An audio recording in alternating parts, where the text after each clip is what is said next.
Movie के start में हमें बताया जाता है कि दूसरे प्लेनेट में कुछ एलियंस होते हैं जो अपने कैदी एलियंस को सजा देने के लिए उनको दुनिया में धरती पर छोड़ दिया करते थे और उन्हें इंसानों के जिस्म में छोड़ दिया जाता था। जब इंसान मरता था तो वो एलियन भी साथ ही मर जाया करते थे। साल 1380 में हम देखते हैं कि एक औरत बाय चांस हवा में उड़ने लग जाती है क्योंकि उसके जिस्म में भी एक एलियन कैद था। उसको देखकर सारे सिपाही उसको बचाने के लिए भागते हैं।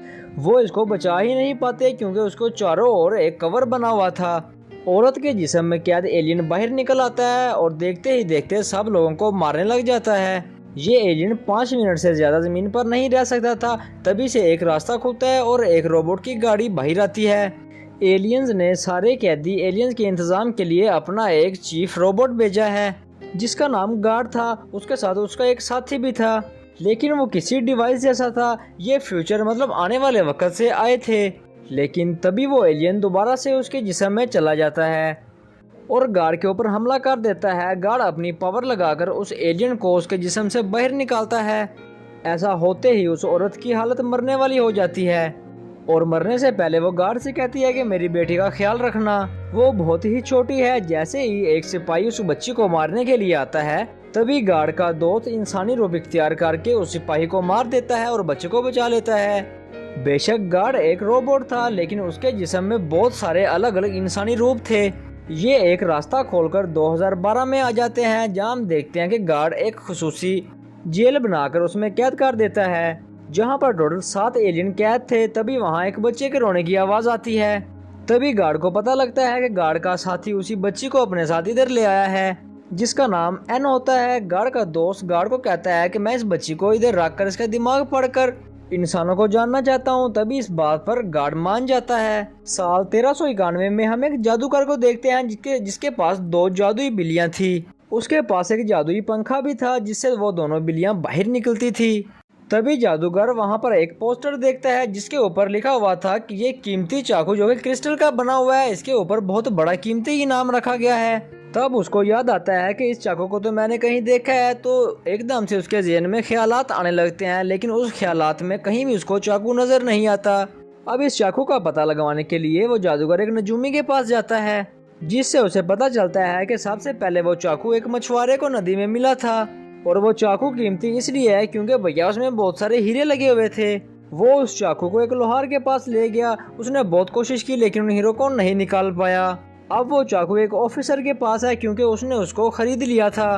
तभी वो जादूगर अपनी बिल्लियां लेकर वहां पहुंच जाता है जहां पर वो ऑफिसर बैठा हुआ था। उसके पास एक अजीब सा आदमी बैठा हुआ था जो कि ऐसा लग रहा था जैसे कि किसी फ्यूचर से आया हो।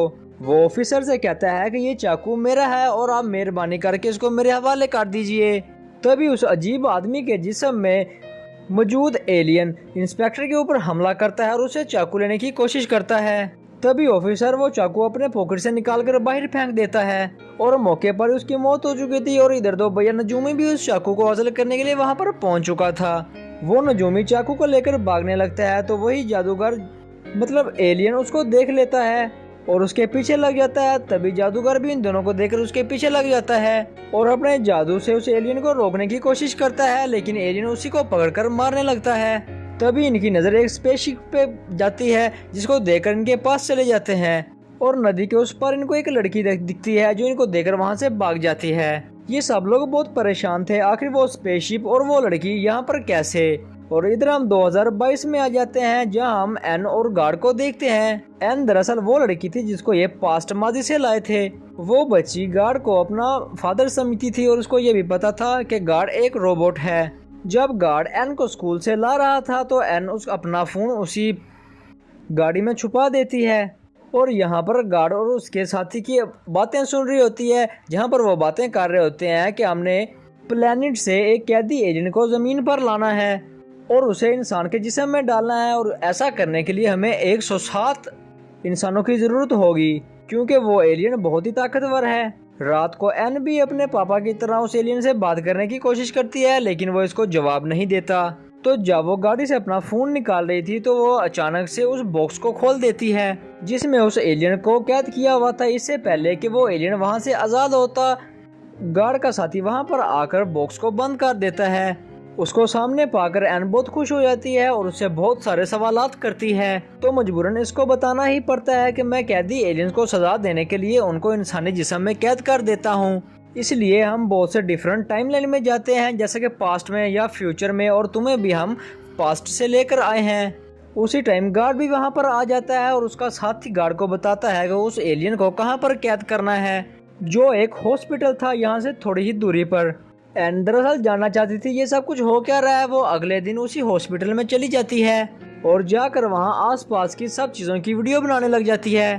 तभी गार्ड और उसका साथी अपने मिशन को, मकसद को मुकम्मल करने के लिए वहाँ पर पहुँच जाते हैं। तभी आसमान में एक बहुत बड़ी स्पेसशिप दिखाई जाती है जो एक काले कलर के पत्थर को उस हॉस्पिटल में गिराती है।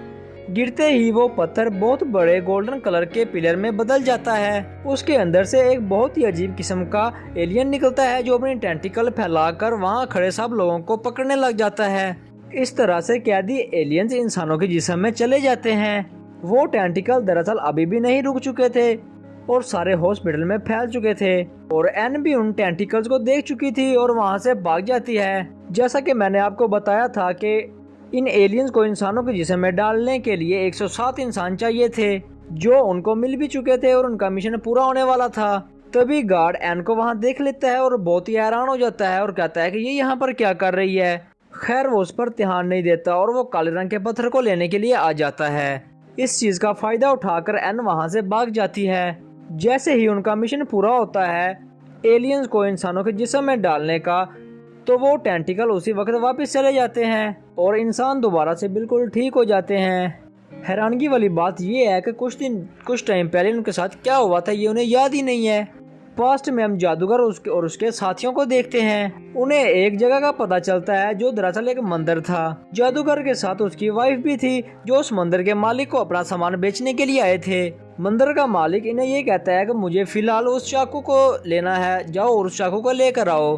तो फिर जादूगर और उसकी वाइफ और उसके साथी एक घर में चले जाते हैं जहां पर वो चाकू रखा हुआ था। जादूगर उस आदमी को अपने काबू में कर चाकू लाने के लिए बोलता है। जैसे ही वो चाकू वहां पर लाता है तो वही फाइटर लड़की वहां पर आकर इन दोनों पर हमला कर देती है और उस चाकू को हासिल कर लेती है। और भैया ये क्या हुआ, यहाँ पर तो वही मंदिर का मालिक भी आ चुका था और उस लड़की के ऊपर हमला कर चाकू वहाँ से ले लेता है। और इधर एन प्रेजेंट में वो एलियन की वीडियो रिकॉर्ड की हुई अपनी दोस्त को दिखाती है।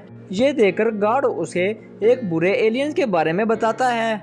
तभी एन समझ जाती है कि गार्ड और उसका साथी जमीन पर इसलिए हैं ताकि वो इंसानों को बुरे एलियन के हमले से बचा सकें। अगले दिन जमीन के ऊपर बुरे एलियंस की एक स्पेसशिप आ रही होती है जो कि इंसानों के अंदर मौजूद कैदी एलियंस को आज़ाद करा सकें। तभी गार्ड और उसका साथी उस स्पेसशिप को रोकने के लिए जाते हैं, जहां एन के जिद करने पर गार्ड उसको भी साथ ले जाता है। तो उस स्पेसशिप से एक रेड कलर का एलियन निकलता है जो कि इस पुलिस ऑफिसर के पास पहुंच जाता है। ये एलियन बहुत ही ताकतवर था। दरअसल इंसान के जिस्म में एलियन को जगाने के लिए एक चाबी चाहिए होती है। वो चाबी दरअसल वो कीमती चाकू था जो इस टाइम गार्ड की कस्टडी में था। तो गार्ड अपने रोबोट वाले रूम में आकर उसके पास जाता है और इधर इनकी बहुत सारी लड़ाई हो जाती है। इस लड़ाई में गार्ड से रेड रोबोट चाकू हासिल करने में कामयाब हो जाता है। जिस ऑफिसर के जिस्म में वो एलियन था वो वहां से भाग रहा होता है। तो वो एलियन अपने स्पेसशिप से इसकी गाड़ी का पीछा करता है, जिसके बाद गार्ड भी अपने स्पेसशिप में आकर इनके ऊपर हमला करने के लिए जाता है। गार्ड इस स्पेसशिप की मेन जगह पर हमला करने लगता है क्योंकि सारी ताकत इस जगह पर ही थी।